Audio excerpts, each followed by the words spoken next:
Welcome to Retro Fanfic Retrospective, the podcast where we dredge up old fanfiction and expose it to the cold, harsh light of 2019. My name is Amato, and with me are... Tory Dog. And Dom Squirrel? What are we doing? Are we different familiars here? Yeah. If I was familiar, I would be the dog. I think that's very clear. Is Dog the last name of Snuff? No, it's just Snuff. Snuff Dog. But Snuff is a dog. Yes. Therefore, Okay. Snuff Dog would be an appropriate moniker. As appropriate. Just like Sonic Hedgehog. and, Exactly. And Jack Human. That's Human. how I view the world. I don't know about y'all. Yes. If I was to be a familiar animal, I don't know. I think if I was to be a familiar animal, I'd be the supportive roommate. Supportive, distant roommate. Like, yeah, you're doing a great job opening and or closing the gates. Keep it up. Yeah. By the way, that stuff in the fridge, is that for everybody or no? Okay. Because I had a severed hand in there that you took the other day, so I was just wondering whether we're doing everything. No, it's fine. That's not supportive but distant. That's passive aggressive. Yeah. I think that's the best as you get. Channel that passive aggression into the larger goal. No, it's fine. It's fine. Don't worry about it. It's fine. That reminds me of my favorite, second favorite Jewish joke, which is how many Jewish grandmothers does it take to screw in a light bulb? The answer is none. Don't worry about it. I'm fine. I'll just sit in the dark. Don't worry about it. It's fine. That's a good one. I'm not sure if I'm allowed to laugh at that. I'm Jewish, so yes, you are. I don't know if that's how it works. I'm pretty sure it is. All right. Well, I'll take your word for it. Speaking as a Jew, which makes me a just, expert and total authority on what is appropriate and what is not. Yeah. Well, my Jewish friend said it was okay. So Exactly. Right. yeah. I'm going to use that from now on. Was that extra character points at character creation? I assume. I mean, I've got so many advantages just leaking out of me. I must have gotten them from somewhere. I feel like I min-maxed into something that doesn't matter anymore. I was patched out of the game. That'd explain a lot. Right?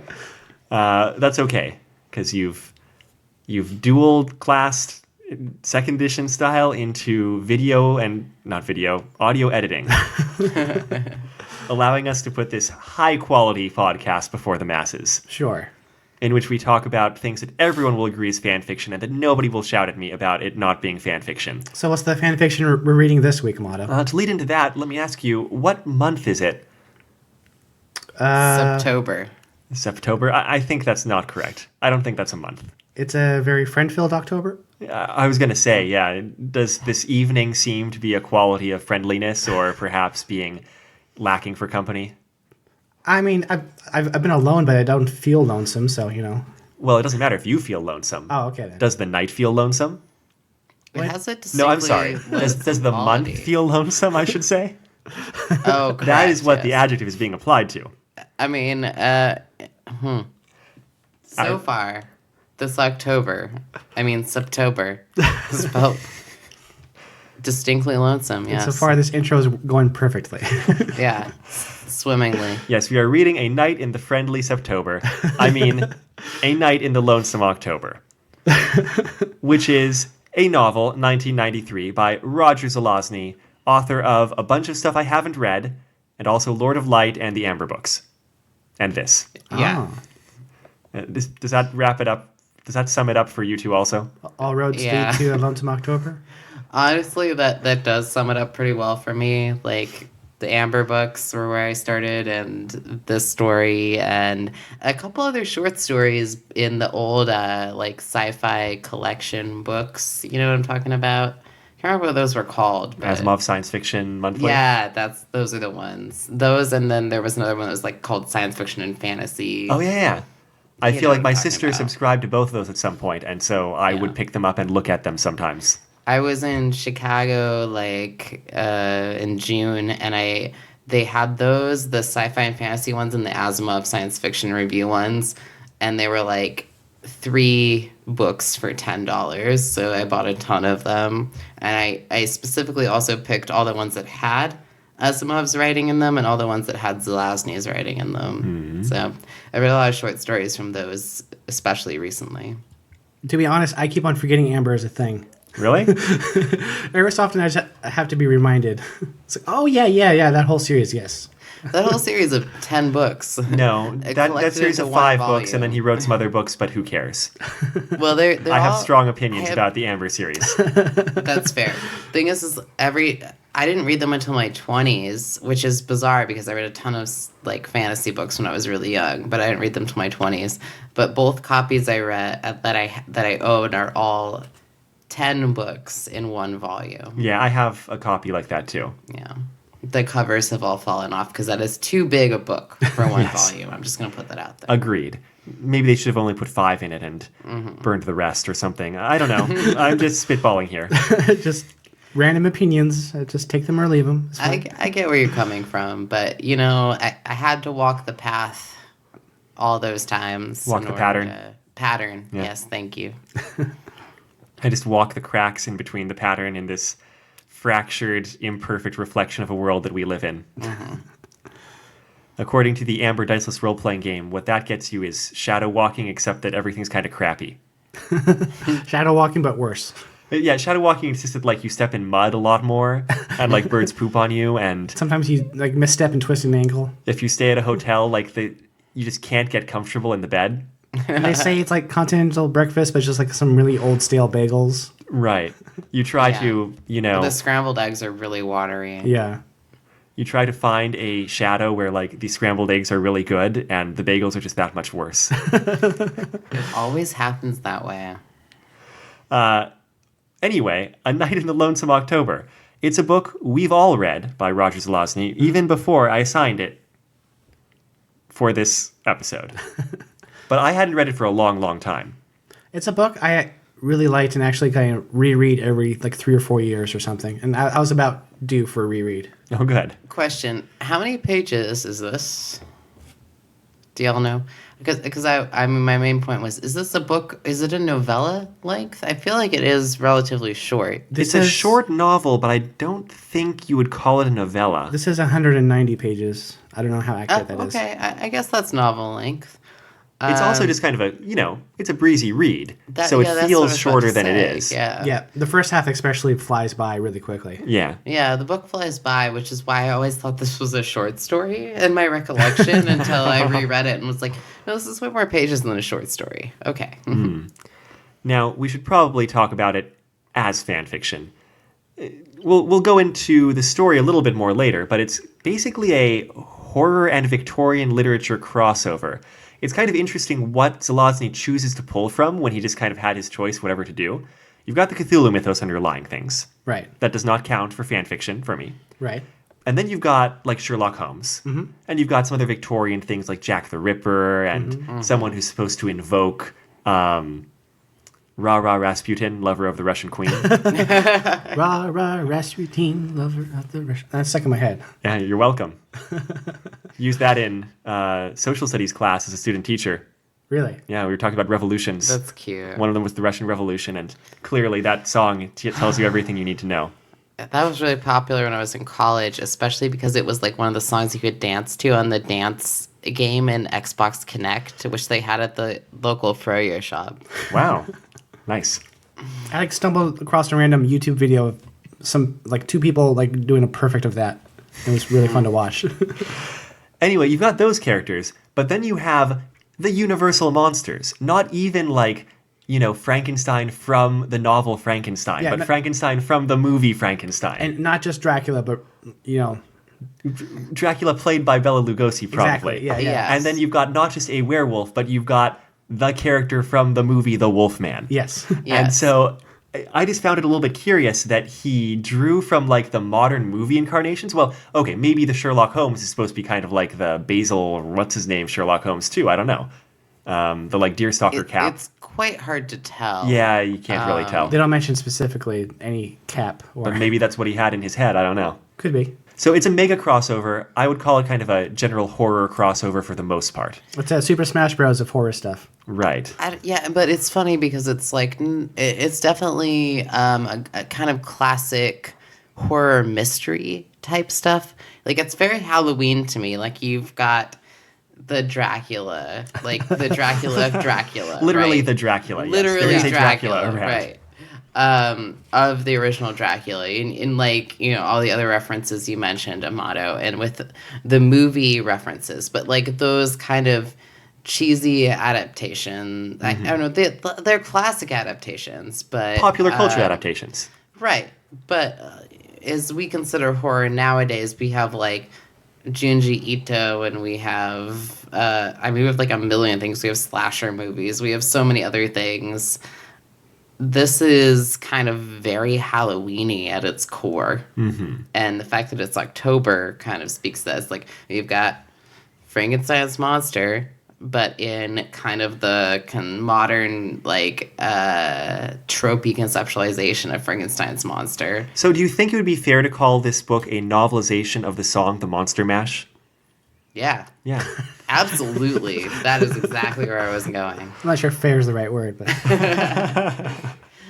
No, but it's interesting, though, and I would love to get more into actually specifically like how Frankenstein's monster is portrayed, because it's like exactly as you said, but also has the depth of emotion that Mary Shelley lent to the character. So, this is undoubtedly a graveyard smash. Well, why don't we talk about the actual story then?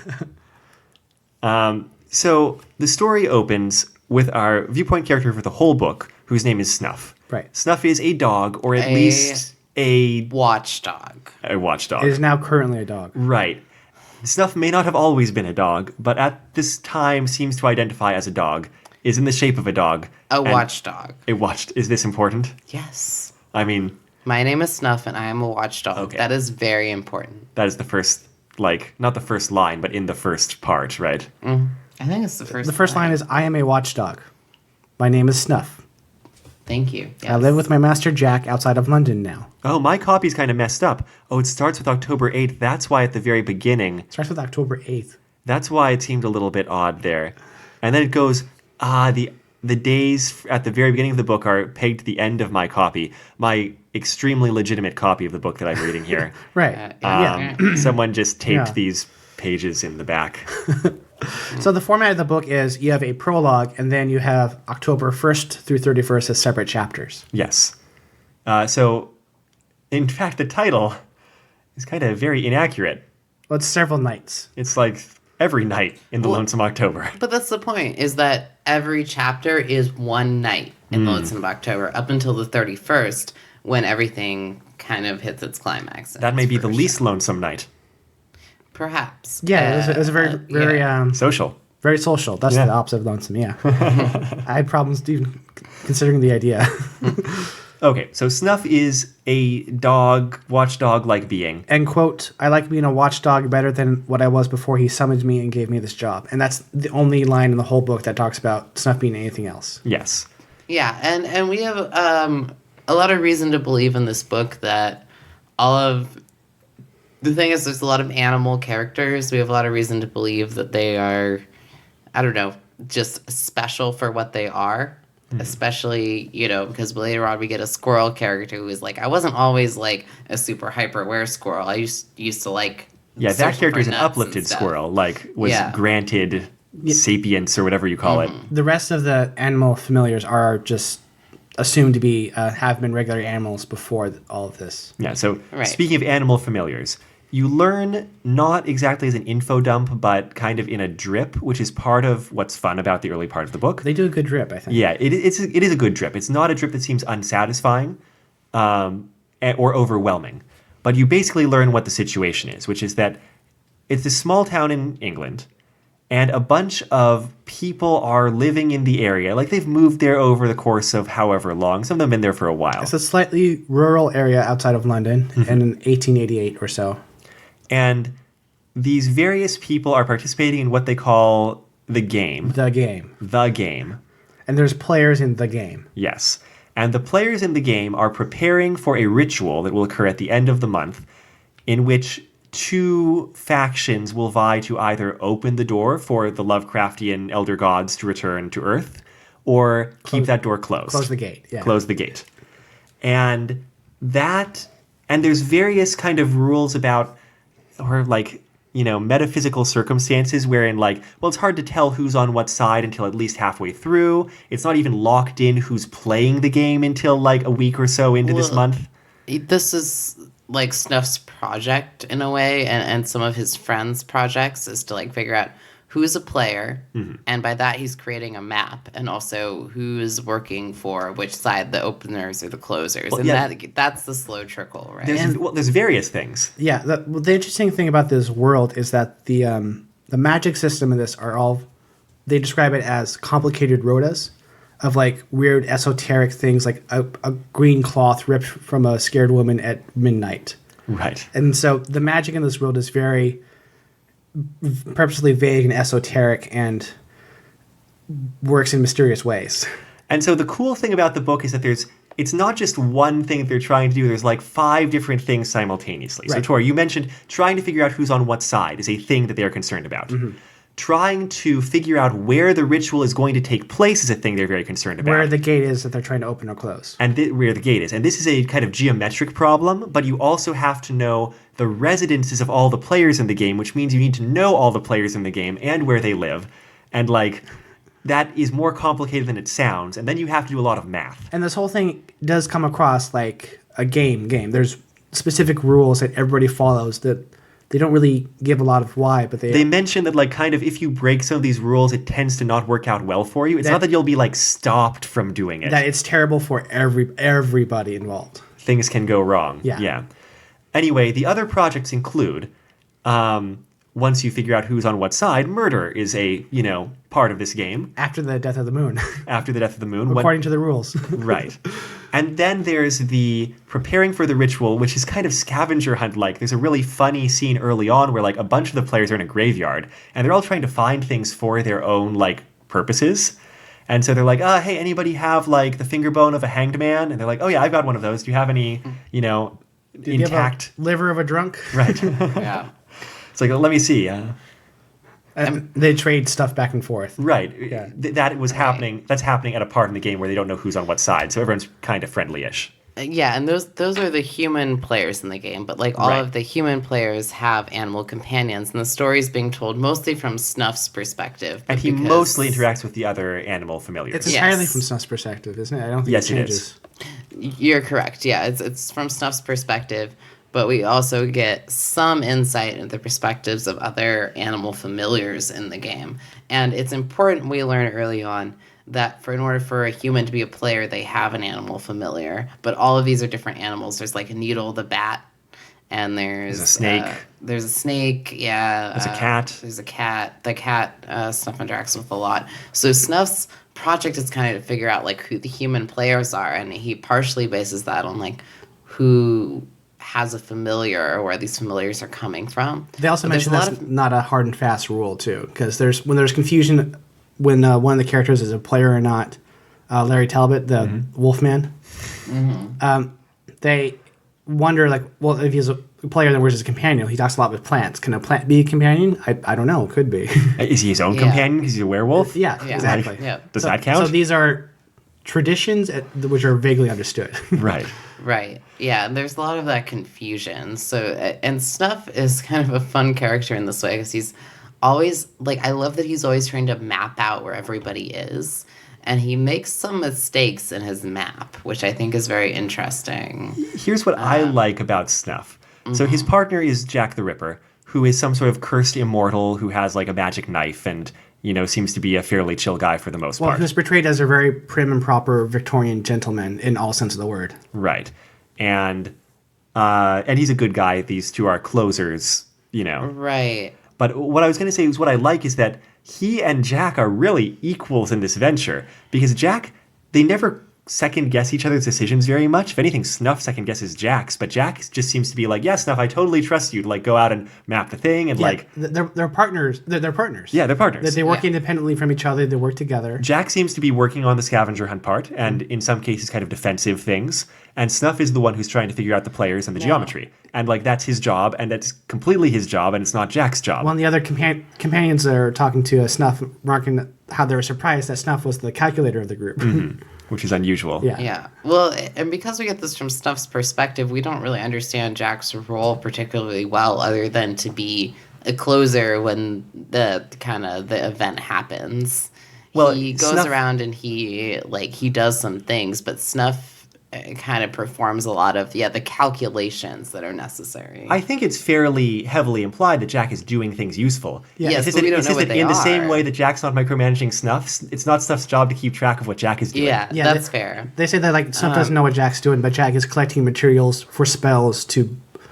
They describe it as just boosting their chances. Right. Now, my question though at this point is like, are we supposed to read this as Jack the Ripper, as you would Definitely. but how and why? Because of the knife connection. Sure, but Because it's Jack, it's Victorian London, it's Horror milieu. horror themed, and it's at the same time as Sherlock Holmes, which is 1888, which was actually a year before the Jack the Ripper killings in London in 1887. fine. But I mean, No, there's nothing textual saying this guy is a murderer he of seems like innocent peoples or anything like he that. seems like a nice guy. Jack the Ripper kind of preyed on young women, and Yeah, this one is assumes sexually assaulted them before murdering them. Yeah, this is not historical fact. Yeah, I don't think I'm we're just supposed to saying, take. he I don't think we're supposed seems to like a take that good this guy. character did those things, but like just that that's who you're supposed to call to mind. And this is one That of really surprises me because I mean I never thought of it that way before. I was wondering who Jack was, but like because he seems like we don't know that much about him, but he doesn't seem like like a rapist and murderer. Like I mean he does. I guess he does seem like a murderer because there are some killings that do happen. Because he does go out and murder people. But he's not like Snuff seems like an upright person, upright dog.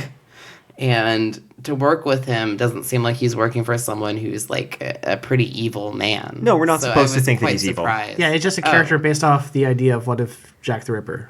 and so What if he what? What if he was actually a magical cursed magician trying to close a Cthulhian gate? I see. and I know that requires you to divorce it that's from everything quite- historical about Jack the Ripper. Yeah, that's quite a leap in logic from my perspective. they I mean, also I understand what you're they saying. also have but... Frankenstein's monster, and Bela Lugosi Dracula. Well, yeah, but those are things that have context. Here's the thing For the that characters. I find really weird about this as a fanfic. The one thing is that there's this whole range of character direct drawingness. And so you get the characters where it's like, oh, this guy seems like it's supposed to be vaguely Rasputin inspired or like reminiscent, or these two seemed, this vicar, I guess like a crazy vicar seems like a kind of thing that fits in this sort of story, right? Right. And then you have the characters who are clearly supposed to be specific characters, like the good doctor, who is Dr. Frankenstein, or the Count, who is Dracula. And that's not weird either. Or it's the great detective, who is Sherlock Holmes. Yeah. And those characters are definitely supposed to be these specific characters, right? Yeah, and those are very clear. And that's fine. They kind of play neutral positions, But right? then you have, what's his name? Talbot. Larry Talbot? Larry Talbot, who is just directly named, and he's the Wolfman. And I was like, why is this one character given specifically the name? Why is he called out specifically as the character from the movie The Wolfman? But we don't say Sherlock Holmes. Well, Copyright? I don't know. But no, Sherlock Holmes is like the most classic kind of fanfic you could possibly write. Like, it's a good way point. public domain. I do think there was supposed to be some vagueness here. I don't think, Puzzling out some things is supposed to be part of the pleasure, or being like, hey, I recognize who that's supposed to be. I don't think there was a point when Sherlock Holmes would introduce themselves directly in the story. No, there isn't. Oh, And that's how actually a point. Larry Talbot did actually walk up and say, "Hi, I'm Larry Talbot." So it's just about what Snuff knows. Yeah. That makes sense to me. That, like, he does not know the name of the good doctor because no one goes and talks to the good doctor except, his familiar indirectly. And there's no reason for, his familiar, but Bubo the Rat. And Bubo the Rat is not going to be like, his name is this. Yeah, they have people they know that they are introduced, and they have people that they don't know, which they signify with descriptors. Great detective, good doctor. Yeah, So we get the name of Jill because Jill talks to Jack and that sort of thing. Okay, that settles it a little bit more in my mind, yes. It just seemed strange that only one character had, like, the name, the direct name. Oh, well. Well, many of the characters have names, but you're right. Like, Larry Talbot is a very particular name. And I wonder if that was just Zelazny's like a little like personal, this is fun for me kind of thing. Well, this like, entire let's thing make was this just clear. this is fun for me. Yeah. Yeah. Yeah. I think I But, mentioned last week putting that name in specifically. But it is a really good point, especially with Sherlock Holmes calling him the great detective, indicates that he's Sherlock Holmes, right? But nobody's going to know who he really is because he's constantly going around in various disguises. So I think that's the really fun part of having him be unnamed. And then the Doctor, is mysterious as well. Like, all the source materials that make the characters mysterious continue to make them mysterious to Snuff. So I think that's a really good point that Don brings up there. And it's also, they're pretty obvious to the reader, too. Yeah, that's also true. I guess out of all those characters, I would have, been least familiar with Larry Talbot. Like, out of the Universal monsters, he's not quite Frankenstein or Dracula. And that might have been part of the point, too. Yeah, maybe. Is that would be, you do not immediately recognize, so it was easier to use as a character name, right? Yeah. I think there's some element going on here of wanting things to be a little mysterious, but not so mysterious that you can't tell who these people are supposed to be. And so that's the setup for the game. And then you have night by night things happening, and there's various plot threads happening. Right. Quite a few plot threads. There's the continuing actions that we talked about that happens throughout the story. Yes.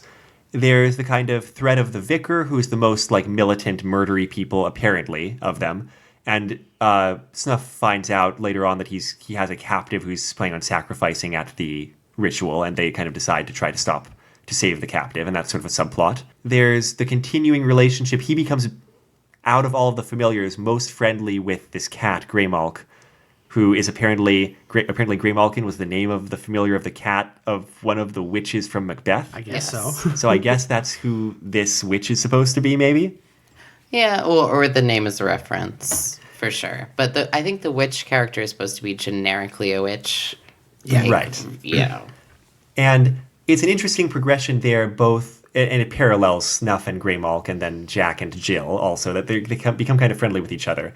And over the course of the month, it's kind of like, well, we get along well, and we feel like we're friends, even though we don't know, what side each other is on. Yeah. On to, like, we're getting along well, even though I'm pretty sure we're on opposite sides.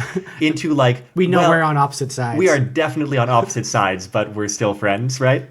Which is super cute, too, because it's like there are several instances where Greymalk will, like, they'll encounter, like, other dogs or, like, things that are unfriendly to cats, and, like, Snuff will be defensive of Greymalk, or Greymalk will want to, like, Boobo the rat will be like, you're hanging out with a cat, I am not going to chill with you. And Snuff will be like, nah, she's cool. Right. It's all good. Well, Greymalk will tell Snuff what other characters came around while Snuff was out looking for them, just sneaking around. Yeah. Make a good team. So there is an interesting relationship between Snuff and Greymalk that develops, and it's like implied that's paralleled between the two masters also. Yeah, you don't see any partners? of them hanging out, but you do understand that they become friendly, and so presumably it's some kind of... There's like one night later on where like all the cards are on the table, everybody knows what side everybody is on, but they still all four get together and go into town on a shopping trip together. Right. It's very cute. Power of friendship. Right. Heart of the cards. There's also I don't know, like something that's been consistently going on with Snuff, which is that he's a watchdog. I don't know if you've really addressed what We have his not. role as a watchdog is, because that's been kind of consistent from the beginning. Is his job is to keep all the things in their various containers, cages, mirrors. There's the thing in the attic. The thing in the mirror. attic, the thing in the mirror, The thing in the things circle. in the mirror, Oh, things in the mirror. thing in the circle, Like a pentagram protective circle. Yes. And the thing in the wardrobe. Yeah, that sounds yes, Yeah. those are all the things in Jack's home, Jack and Snuff's home. The Snuff is meant to guard, and every day the thing in the mirror, I believe, Circle. It's circle. The thing in the circle, yes. In the basement. There's things in the circle that slither, and then there's a thing in the Things in the mirror. Sorry, Yeah. backing up. Things in the mirror that slither. These are the terms is- that Snuff thinks yes, about them. yes. And it's talked about in the book. And at one point, the mirror cracks, and there's some anxiousness about that. There's all these things, and I love this part of the story, is we don't get a lot of clarity on this, but the thing in the circle every day will change to a different type of dog. female dog, wondering if that's Snuff's type. Right. It's like, today they're a collie. I heard you like redheads. Trying to entice like, Snuff to break the circle. yes, I'm a Chihuahua. Do you like small girls? Like, it's all these things. And Snuff says that there's a language barrier. Yeah. He always has some quippy retort. Yeah. He always has some retort, which is just so funny, and it's really humanizing to Snuff. Like, it's pretty, like, And like easily the first annoyingly like half of, human heterosexual, but it's also like really funny. and like easily the first half of the month of October in the book goes by pretty quickly. All the chapters are pretty short. They usually include a rundown of Snuff doing a check on each one of these bound creatures. Yes. And Tori, you were talking about the part of that humanizes Snuff. I'd say what I really like about this is the way in which it kind of dogmatizes Snuff. In that, like, literally what Snuff does is basically go around and bark at these things to intimidate them. Yes. So Yes. it's like there's constantly these evil things that want to get out, and he just has to go and like bark angrily at them. And I feel like that's how any real watchdog would think the world works. It's my like, God. by barking at this thing every day, I am protecting this friggin' house. And sometimes It's when Snuff so is bored, sweet. doesn't have anything to do, they just do a round just to keep him in check. Absolutely. just- But in Snuff's case, that is literally what he's doing, and it actually is like an important job. And I love it. Like, it makes you like love Snuff's character so much. I don't know if this is just me and my like no. dog affinity, but it makes Snuff so endearing. Okay, so I'm going to read a chapter. Sure, yeah. This is October 12th. Slow day. The thing in the circle tried being a greyhound. I was never attracted to skinny ladies, though. Growled a few times at the thing in the attic. Watched the slitherers. Watched Jack as he puttered with his acquisitions. It was still too early for him to actually start using them. Heard from Greymalk later that Nightwind, the owl familiar, had seized Quicklime, the snake familiar of Rasputin, I think, and borne him far out over the Thames and dropped him in. He was washed ashore later. Spent a long time slithering back, not sure what they'd been arguing about. Also learned of several cases of sudden severe anemia among the neighbors. I'm glad the Count doesn't do dogs. Oh yeah, he never says Dracula. It's No, the Count. it's the Count. But we forgot about that Yeah. too. No, it's Yeah, just but he Larry, says sudden Larry and Talbot severe or whatever. anemia. Talbot. Yeah. Anemia, yeah. I So took you Jackie's got slippers this evening and lay at his feet before a roaring fire while he smoked his pipe, sipped sherry, and read the newspaper. He read aloud everything involving killings, arsons, mutilations, grave robberies, church desecrations, and unusual thefts. It is very pleasant just being domestic sometimes. And that's the whole chapter. That was a really cute part. That yeah. was one of the sweet chapters where like things are just kind of calm with them. And I love that too because Snuff, as a domesticated dog, is just like, I'm a watchdog, but also I hang with my human and it's chill. And that's probably the shortest chapter. They're of very varying length. Yeah, that's the Jesus wept of this thing. Other subplots, Larry Talbot becomes their ally pretty quickly. And It's kind of gauche before people figure out to talk about your affinity during the game. And Larry Talbot is like, because Larry Talbot is American, of course, just goes through a bunch of the politeness. He's like, hey, your dog's good at closing things, right? Closing, right? So we're friends, right? Closing. and so there's a little subplot with him hanging around and like seeing how he can be useful and trying to like there's some anxiousness over whether he'll be able to perfect herbs that will let him control his transformation on the night of the full moon when the ritual's happening. And some scenes where Werewolf Larry talks with Snuff. That's fun. Yeah. And there's a subplot with Sherlock Holmes poking around trying to figure out things, and Snuff watching Sherlock Holmes and Sherlock Holmes watching everybody else, and Sherlock Holmes going around in disguise and like In a perfect disguise that fools everybody. Well, he's Sherlock except for Holmes. Snuff, who just knows that it doesn't smell right. Yeah. My favorite thing in this story, by the way, not my favorite thing, a thing I really like about this story is Sherlock Holmes deducing, piecing together everything that's going on and deducing that Snuff is a perfectly intelligent being that understands Yes. everything that he says, It's and so going and good. being like, Snuff, I'm going to lay out my cards on the table and talk to you about this. I'm Sherlock Holmes. I have deduced that you are an intelligent Well, being. there's also the wolf part. Well, that's also friggin' awesome. And Yes. that was before that, too. So Well, there's many things. the great before detective that tried we can that talk angle about, first. That's but- true. yeah. But I just like any story where Sherlock Holmes is like, yes, this, this would not have been my first, like, how does he put it? It's like, it's uncomfortable to accept all this like supernatural stuff going around, but it's the logical conclusion. It's all Occam's razor. It's like, Yeah. If you take away everything impossible, the only thing left, however improbable, must be true. So that's Yes. totally Sherlock Holmes. He's like, yeah, okay, it's like crazy supernatural stuff, and you're an intelligent, magical talking dog.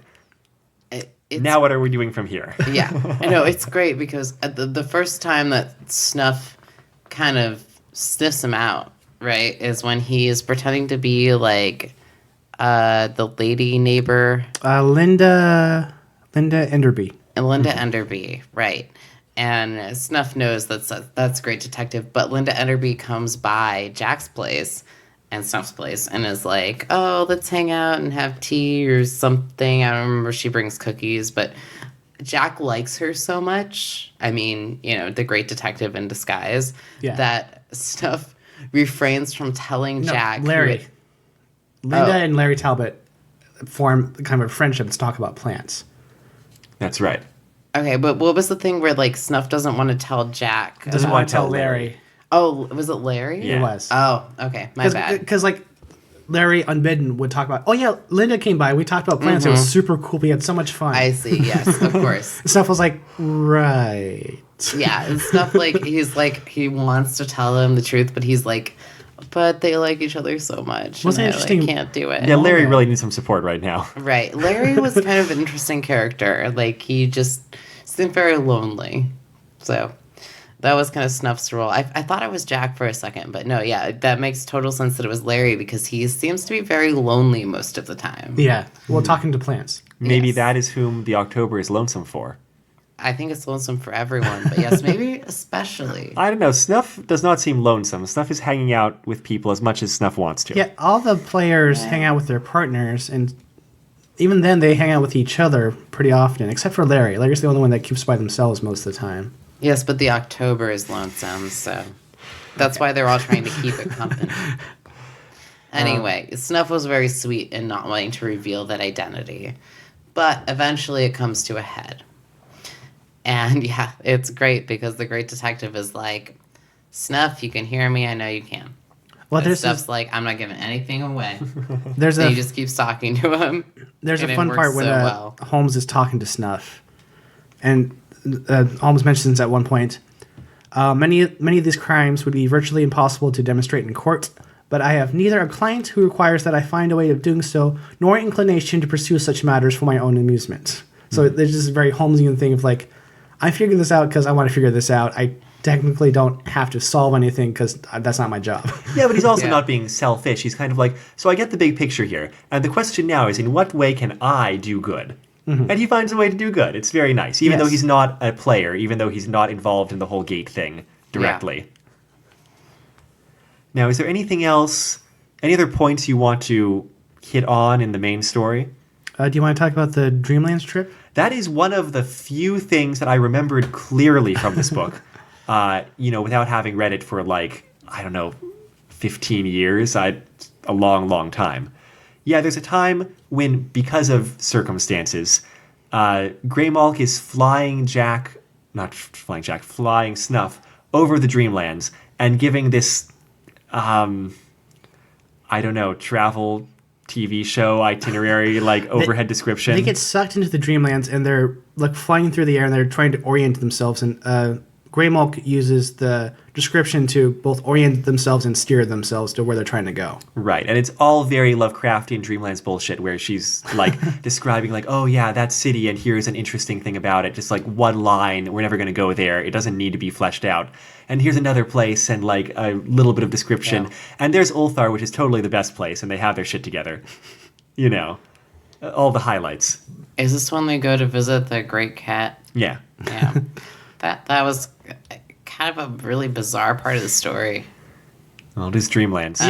Yeah. No, I mean, but you have a good point in that the it's kind of hard to place because of the several descriptions, and then suddenly you're kind of there. Greymalk is talking with this great cat who is kind of like a divine entity who can say all of these various things about The future or whatever. the future, whatever, and they get some information, but it's really not a lot, and it's kind of a surprising interlude. but it comes back and becomes relevant to Greymold kind of later during the closing, which I thought was good. Well, it's one of those stories where all the plot threads tie together. Everything's relevant at the end. Yes. You know, to one degree or another. Yeah, it's just, this was a very bizarre interlude, but I did like how it came back around, because at the very end we get the event. I think it was nice to remind you how Cthulhian the events of the story were. Yeah. Right. Even though you're not really seeing that part, it is just totally on a straight out of Lovecraft and contemporaries Cthulhu Mythos backdrop. Like, that's what's going on metaphysically, or whatever you'd call it, cosmologically in the background. I think metaphysical is the word they use to talk about the magic stuff. Yeah. Now, I think we're not really going to discuss how the story ends, both because I feel like we've kind of conveyed the flavor and the general content of the story, and maybe not saying the ending will convince people to go read it. Right, It's because we all really like this book and want more people to read it, I think. Yeah. Yes. We're normally a very spoilerific podcast, but we're going to hold back this time. Right. Yeah, I just don't feel like talking about the ending kind of changes the feeling that we've conveyed mostly. Yeah, Yeah, the ending is very good. it is good. Can I The book is spoil? good. Can I spoil the one thing about the ending? Which thing?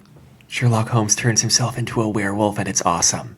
I think I mentioned it earlier, so... Oh, did you? Yeah, and I've had the chance to think about that, and the fact that it's his greatest disguise, I think I agree with what Dom was telling me, is that he's learned how to turn himself into a werewolf, because the reason I like that is Larry Talbot as a werewolf has been a lonely character. Right. And the fact that Sherlock Holmes can become a werewolf, or He the can- great detective, makes his loneliness like kind of realized to like the that he's no longer lonely in the end through that completion, which is really cool. And Sherlock Holmes perfected the recipe to make sure that you stay cognizant as wolf form, so they can both just wolf out all the time. Yeah. And have fun, and that just sounds spectacular to me. And I think Sherlock Holmes plus werewolf powers equals a story I want to read more.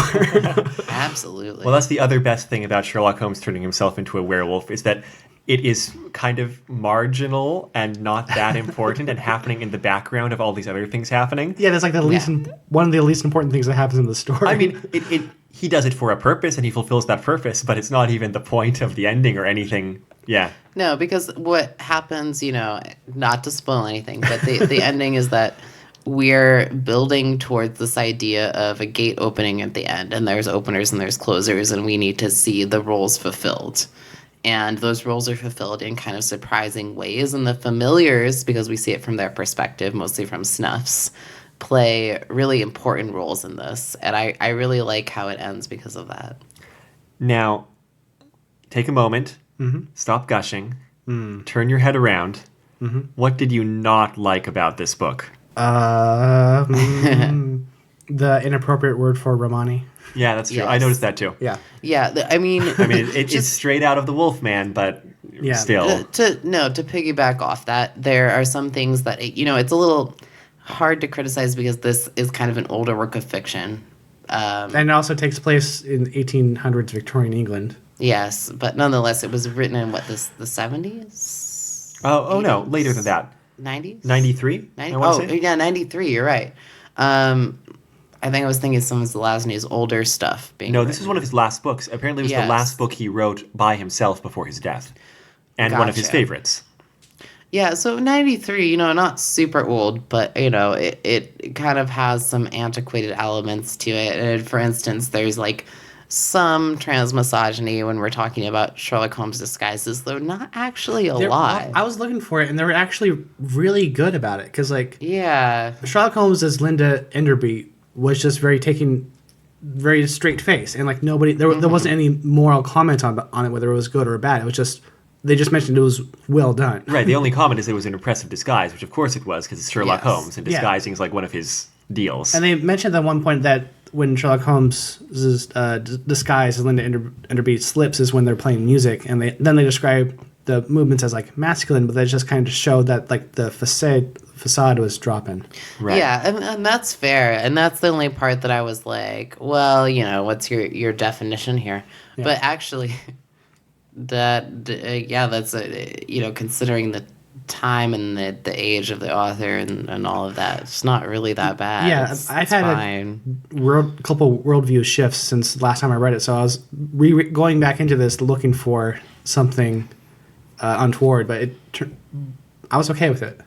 Yeah. Now, here's what I don't like, and it's just my weird, geeky, anal obsessions or whatever, is like, it bothers me that some of the characters are specific characters and some of the characters are archetypal characters.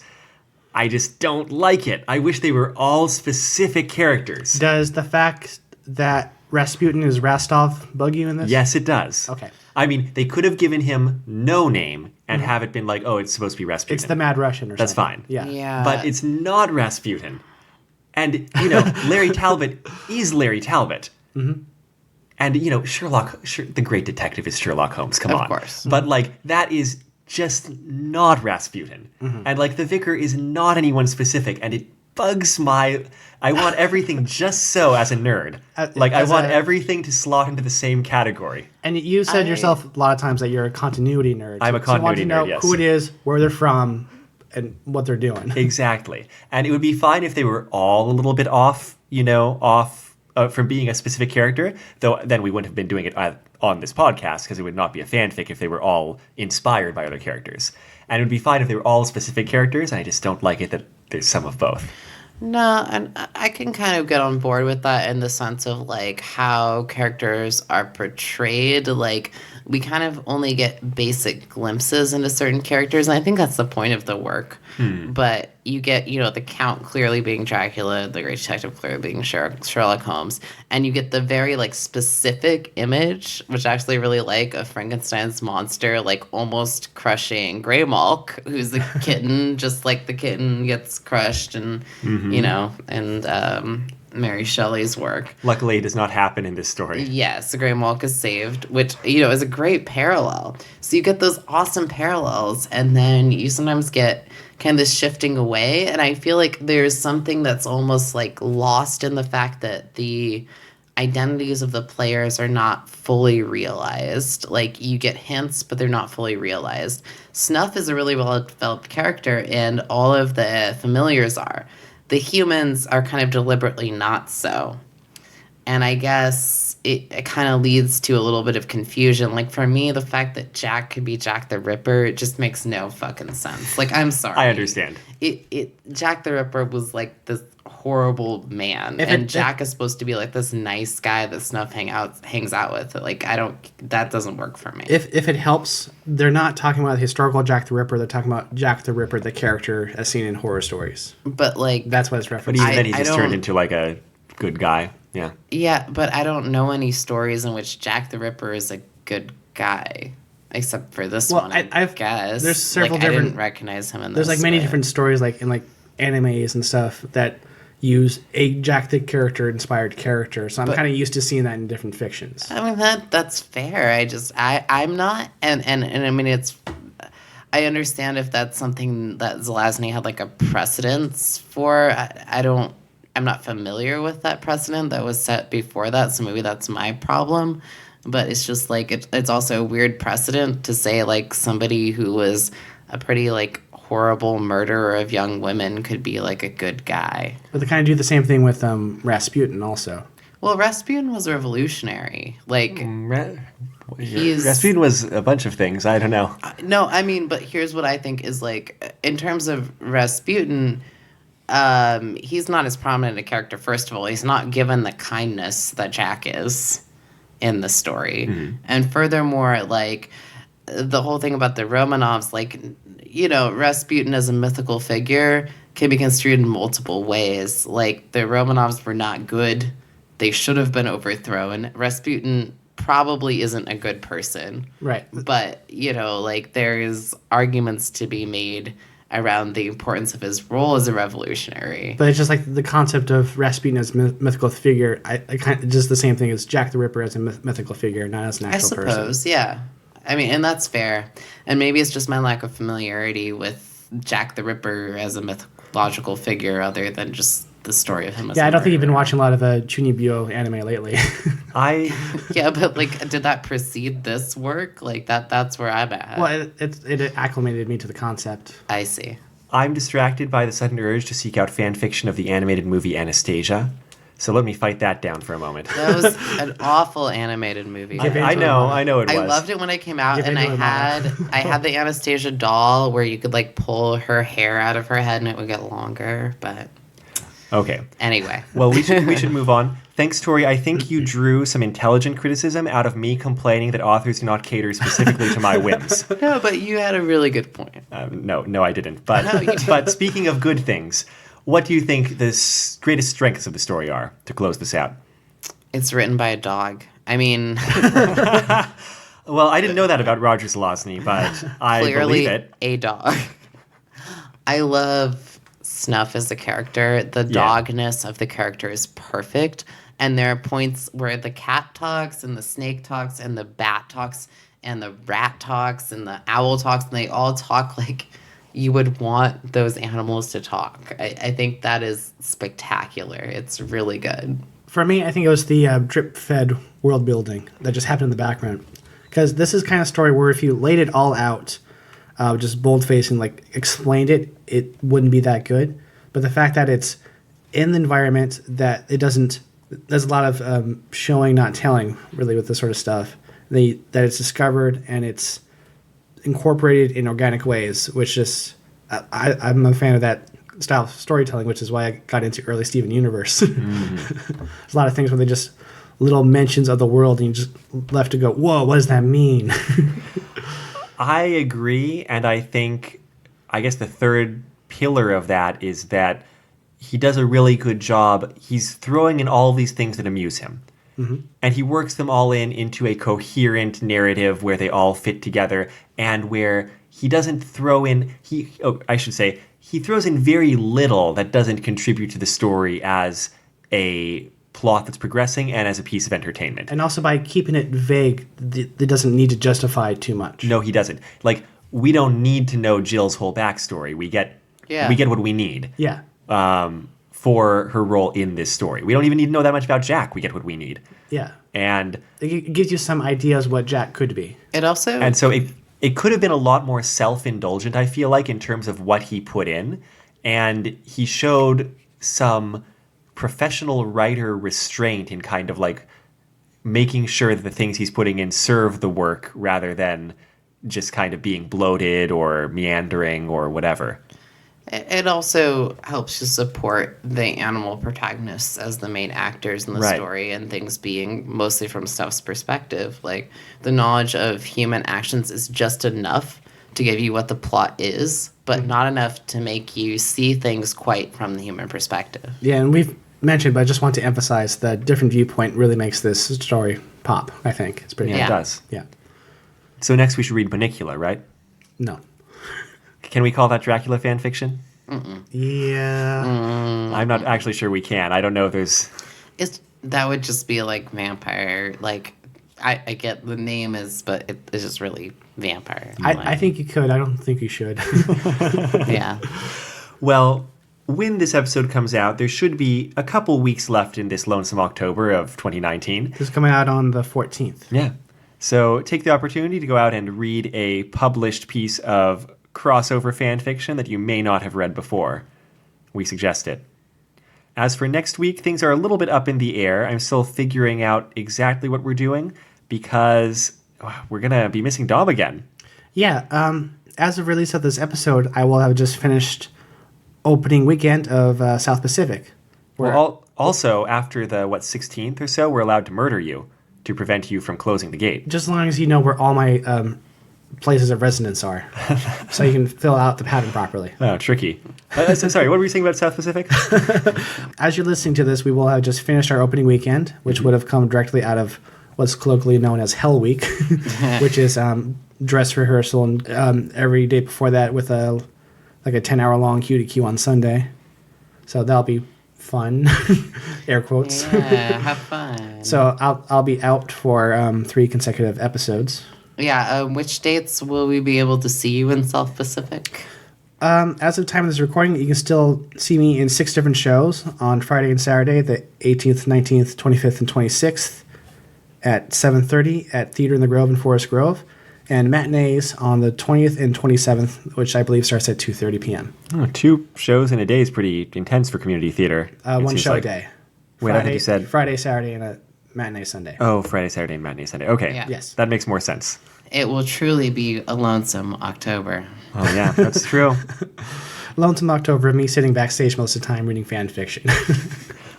I think Tori meant lonesome for us. Oh. Because we'll miss you. Right, I We guess will. you guys exist too, sure.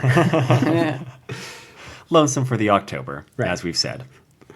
So tune in next week. We'll warn you what's happening before the episode comes out, but it may be a mystery. As for this was episode 57 of Retro Fanfic Retrospective, A Night in the Lonesome October, the 1993 novel by Roger Zelazny. I cannot provide a link to it online, but you can find it at libraries and stuff. It's a real book. If you're writing Sherlock Holmes and Dracula fanfiction, you can publish it, and it's a whole thing. Go out and do that. Okay, yeah, well, fine. Yeah. So that'd be a motto. Why haven't we made a profit writing Dracula Sherlock Holmes crossover fanfiction yet, like everyone else? Is it cross? Are they fighting each other? Are they working together? There have got to be so many stories where Dracula and Sherlock Holmes fight each other. I don't even know. Just by law of large numbers sort of thing. Yeah. Yeah. We may get to Anno Dracula sometime, which is a extremely Dracula and other vampire crossover novel. But Sherlock Holmes is incarcerated for the duration of that and does not get to fight Dracula, so it's very disappointing. The intro song is The Weekly Fair off of the album Popey's Incredible Adventure by Komiku. The outro song is Run Against the Universe from the same album. You can find this album and other works by Komiku at loyaltyfreakmusic.com. You can find our website at retrofanficretrospective.podbean.com or bit.ly/retrofanfic. And if you have questions, comments, or thoughts about the episode, please find us on Twitter at retrofanfic, Facebook at retrofanfic, Reddit at fanficretrospective, or send us an email at retrofanficretrospective@gmail.com. I put in the whole thing there.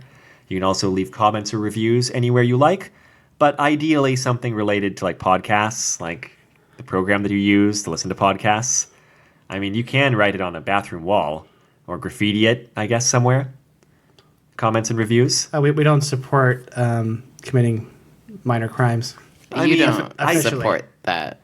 But, Officially, in a liable sense, we don't. oh, right, of course. Yes. But Depends if on you whether it is did sprucing up on that wall. hypothetically graffiti it on a bathroom wall in Portland, we may or may not read and respond to your comment. Right. That might be our most active customer viewer interaction at this point. I'm Amato. I'm Tori. I'm Dom. We're just 3 Earth life forms trying to be nice to each other despite our differing views on whether or not we should release the great old ones.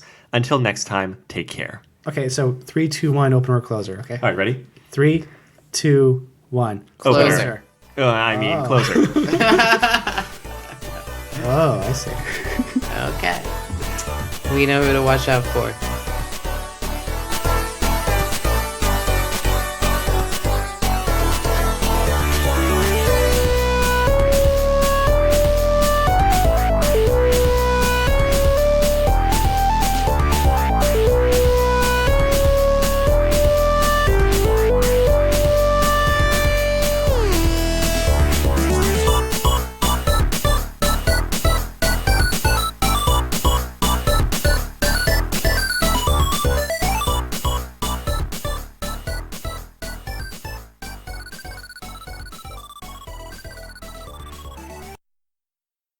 This is a Night in Lonesome October. This is Harry Potter fan fiction. Yes, it is. I switched that over.